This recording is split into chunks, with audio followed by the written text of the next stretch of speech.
এর বাসার সামনে থেকে যুক্ত হচ্ছেন সহকর্মী শাহাদাত অব্র। জানতে চাই যে মা মেয়েকে হত্যার বিষয়ে পুলিশ কি বলছে এবং ঘটনার বিস্তারিত কি তথ্য আছে।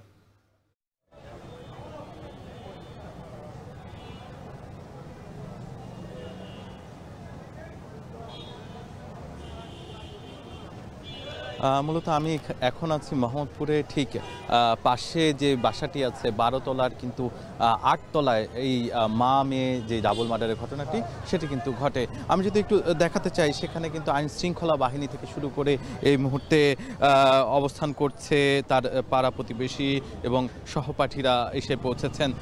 মূলত এই ঘটনা যেই শুরুটা সেটি হচ্ছে ধারণা করা হচ্ছে তাদের পরিবারের পক্ষ থেকে যে যেই 4 দিন হলো যে গৃহকর্মীকে রাখা হয়েছে, তিনি এসেছিলেন 7:12 সকালে এবং পরবর্তীতে তিনি যেই নাফিসা বিনতে নাওয়াল তিনি বের সেই স্কুল ড্রেসটি পরে কিন্তু হচ্ছে গৃহকর্মী বের হয়ে যায়। মূলত হচ্ছে মেয়ের নাম হচ্ছে নাফিসা বিনতে নাওয়াল এবং মা হচ্ছে লায়লা আফরোজ, তার বাবার নাম হচ্ছে আজিজুর রহমান।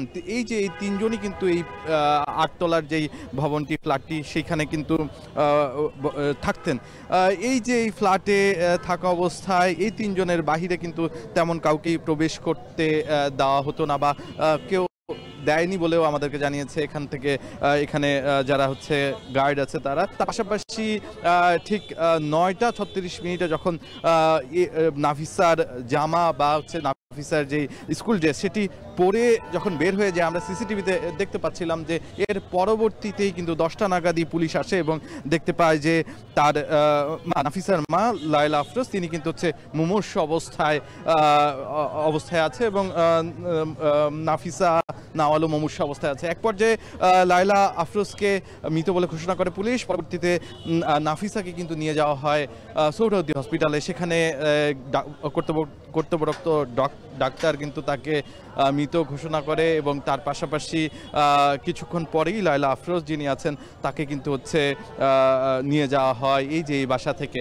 তার পাশাপাশি আরও একটি কথা আপনাকে জানিয়ে রাখতে চাই সাকিব, যে এখানে আসার পর কিন্তু হচ্ছে আমাদেরকে পুলিশের পক্ষ থেকে জানানো হয়েছে যে তারা কিন্তু এখনও প্রাথমিক যে তদন্ত সেটি শুরু করেছে।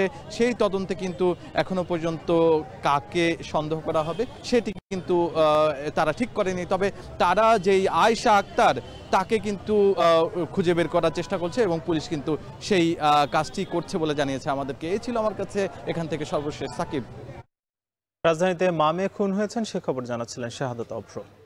বিশ্বের সবচেয়ে মজবুত আরএফএল ল্যাডার